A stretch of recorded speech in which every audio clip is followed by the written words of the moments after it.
La France traverse une crise politique comme on en voit rarement. Un gouvernement qui tombe en moins de 100 jours, c'est du jamais vu, ou presque. Pour comprendre comment on en est arrivé là, il faut plonger au cœur de la machine institutionnelle, dans les rouages et les failles de la Ve République. C'est ce qu'on va faire ensemble pour y voir un peu plus clair. C'est la grande question, n'est-ce pas? Comment une démocratie aussi établie que la France, une des grandes puissances en Europe, peut-elle se retrouver à ce point paralysée, dans une sorte de blocage complet? Pour le savoir, il faut remonter un peu le fil des événements. Regardez un peu cette chronologie de 2024, c'est assez vertigineux. Ça commence en juin avec une dissolution surprise, en juillet des élections qui ne donnent aucune majorité claire, on nomme un Premier ministre, en septembre, Michel Barnier, et à peine 3 mois plus tard, début décembre, son gouvernement est renversé. 6 mois d'une instabilité politique vraiment hors norme. Alors, pour bien comprendre, commençons par le cœur du problème actuel. Ce qui paralyse la France aujourd'hui, c'est ce Parlement complètement fragmenté, sans aucune majorité évidente. Ce graphique, il parle de lui-même. C'est ce que les analystes appellent la tripartition. En gros, on a 3 grands blocs, la gauche, le camp présidentiel et l'extrême droite, qui sont devenus presque irréconciliables. Et surtout, aucun d'entre eux n'atteint la majorité absolue, le fameux chiffre de 289 députés. Dans ces conditions, former un gouvernement stable, c'est un véritable casse-tête. On pourrait se dire, mais alors, le système est cassé? Eh bien, pour répondre à ça, il faut faire un détour par la Constitution elle-même. C'est là que ça devient fascinant. Le secret de la longévité de ce régime, c'est une constitution pensée pour être flexible. Et c'est cette flexibilité qui est à la fois sa plus grande force et peut-être sa faiblesse aujourd'hui. Voilà le point clé. Les textes ne sont pas toujours ultra précis. Et ce flou, il est un peu fait exprès. Il permet différentes lectures, différentes pratiques du pouvoir en fonction du contexte politique. C'est grâce à cette souplesse que la Ve République a survécu à de nombreuses tempêtes depuis 1958. Cette phrase de l'ancien président Valéry Giscard d'Estaing résume tout.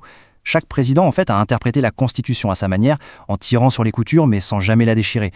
Et cette flexibilité, elle a connu son test ultime, le crash test si on veut. C'est un phénomène politique très français, presque unique au monde, la cohabitation. C'est quand 2 adversaires politiques sont obligés de gouverner le pays ensemble. Pour faire simple, la cohabitation, c'est quand un président, disons de gauche, perd les élections législatives et se retrouve obligé de nommer un Premier ministre de droite parce que c'est la droite qui a la majorité à l'Assemblée nationale. Et là, l'équilibre du pouvoir change radicalement. En temps normal, c'est le président qui a la main, le pouvoir est à l'Élysée. Mais en cohabitation, le centre de gravité se déplace. Le vrai patron, au quotidien, c'est le Premier ministre, à Matignon. Le président garde des pouvoirs importants, surtout sur la scène internationale, mais il doit partager. Et ce n'est pas juste de la théorie, c'est arrivé 3 fois. On a eu le socialiste Mitterrand qui a dû gouverner avec les gaullistes Jacques Chirac, puis Édouard Balladur. Et plus tard, c'est le gaulliste Jacques Chirac qui a dû cohabiter avec le socialiste Lionel Jospin. Des périodes tendues, mais qui ont prouvé que le système pouvait tenir le choc. Il y a cette phrase incroyable de François Mitterrand en 1986. Lui qui, des années plus tôt, avait qualifié cette constitution de coup d'État permanent, se retrouve à s'y accrocher pour survivre politiquement. Il s'est appuyé sur les règles mêmes qu'il détestait pour gérer la crise. C'est dire à quel point le système est adaptable. Bon, ces cohabitations, beaucoup les voyaient comme une anomalie, une source de blocage. Alors en 2000, on a décidé de faire une grande réforme pour les empêcher. Le problème, c'est que cette solution a créé de nouvelles difficultés. La logique était assez simple sur le papier. On a réduit le mandat du président de 7 à 5 ans pour l'aligner sur celui des députés. Et surtout, on a inversé le calendrier. D'abord la présidentielle et juste après les législatives. L'idée, c'était de surfer sur la vague de l'élection du président pour lui donner automatiquement une majorité. Et le résultat, ça a marché, même un peu trop bien. Pendant 20 ans, plus aucune cohabitation. Mais à la place, on a vu naître la figure de l'hyper-président, un chef de l'État avec des pouvoirs immenses face à un Parlement qui ressemblait parfois à une simple chambre d'enregistrement. Pendant 2 décennies, de 2002 à 2022, la machine a tourné comme ça. Le Premier ministre est devenu, selon le mot de Nicolas Sarkozy pour François Fillon, un simple collaborateur. Le pouvoir s'est retrouvé ultra concentré à l'Élysée. Le système paraissait stable, mais en réalité, il s'est déséquilibré, au détriment du Parlement. Sauf que cette mécanique bien huilée a fini par se gripper.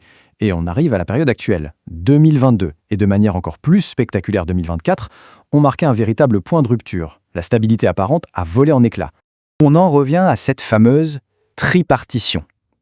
La dynamique politique du pays a profondément changé. L'élan de l'élection présidentielle ne suffit tout simplement plus à dégager une majorité claire. Et le système, qui a été optimisé pour fonctionner avec un président fort et une majorité docile, se retrouve complètement bloqué. Et dans ce contexte de blocage, il y a un chiffre, un article de la Constitution qui est devenu le symbole de toute cette tension politique. L'article 49.3, c'est un peu l'arme nucléaire du gouvernement. Ça lui permet de forcer le passage d'une loi. Mais c'est une arme à double tranchant. En l'utilisant, le gouvernement met sa propre tête en jeu. Les oppositions peuvent répliquer avec une motion de censure, et si elle passe, le gouvernement tombe. C'est exactement ce qui est arrivé à Michel Barnier. Et c'est là toute l'ironie tragique de la situation. En juin 2024, pour sortir de la crise, Emmanuel Macron a utilisé son pouvoir de dissolution, l'outil ultime. L'objectif était de redonner la parole aux électeurs pour obtenir une majorité claire. Le résultat a été tout l'inverse, un Parlement encore plus fragmenté, encore plus ingouvernable. La question qui se pose maintenant est fondamentale. Est-ce que cette instabilité est juste une crise de passage ou est-ce que c'est la nouvelle norme de la politique française? La grande force de la Ve République, sa souplesse, lui permettra-t-elle de s'adapter une fois de plus à cette nouvelle ère de fragmentation? Ou est-ce qu'on assiste en direct à la fin d'un cycle? La réponse, pour l'instant, reste à écrire.